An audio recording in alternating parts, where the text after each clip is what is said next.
അതിപ്പോൾ 2016-ലും 2021-ലും SDP അവരുടെ കൂടെയായിരുന്നു. LDFിൻ്റെ സപ്പോർട്ട് അവർക്കായിരുന്നു. അപ്പോൾ ഞങ്ങൾ കൈവിരലുണ്ടാവുന്ന വോട്ടിനാണ് തോറ്റത്. പക്ഷേ ഉയർന്നു വരുന്ന ഒരു ചോദ്യം, SDP-യുടെ വോട്ട് വേണ്ട എന്ന് പരസ്യമായി VD സതീശൻ പറഞ്ഞു. ഈ SDP-ക്കാരെ ചെരുപ്പൂരി അടിക്കണം എന്നാണ് മഞ്ചേശ്വരം MLA പറഞ്ഞത്. അതെല്ലാം മറന്ന് കൂട്ടുകൂടുന്നുണ്ടെങ്കിൽ അവർ ഞങ്ങളെ എത്രമാത്രം ഭയപ്പെടുന്നു എന്നുള്ളതിന് തെളിവല്ലേ. പക്ഷെ ജനങ്ങൾ ഇതെല്ലാം കാണുന്നുണ്ട്.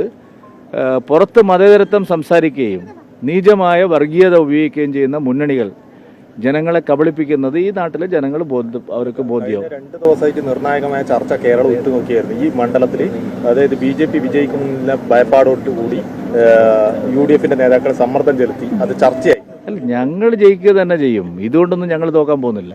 കാരണം ഇത്തവണ മതന്യൂനപക്ഷങ്ങളുടെ കൂടെ പിന്തുണയോടുകൂടി ഞങ്ങൾ വലിയ ഭൂരിപക്ഷത്തിൽ ജയിക്കും. മറ്റെന്താ പറയാനുള്ളത്? ഇപ്പം പ്രചരണം ശക്തമായിട്ട് പോകണം, നല്ല നിലയിൽ മുന്നോട്ട് പോകുന്നു. NDA വലിയ ഭൂരിപക്ഷത്തിൽ ഇവിടെ ജയിക്കും.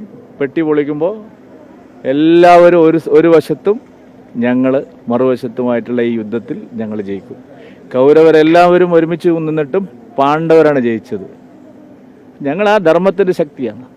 UDF നടത്തിയ ഈ നീക്കത്തെ എങ്ങനെ കാണുന്നത്? SDP അല്ലെന്ന് അവർ രാഷ്ട്രീയം അതല്ലേ. ഞാൻ ചോദിക്കട്ടെ, VD സതീശൻ്റെ നട്ടലിൻ്റെ സ്ഥാനത്ത് വാഴപ്പിണ്ടി അല്ലെങ്കിൽ മഞ്ചേശ്വരത്ത് SDP-യുടെ പിന്തുണ വേണ്ടെന്ന് പറയാൻ അദ്ദേഹത്തിന് ഇപ്പോൾ പറ്റുമോ?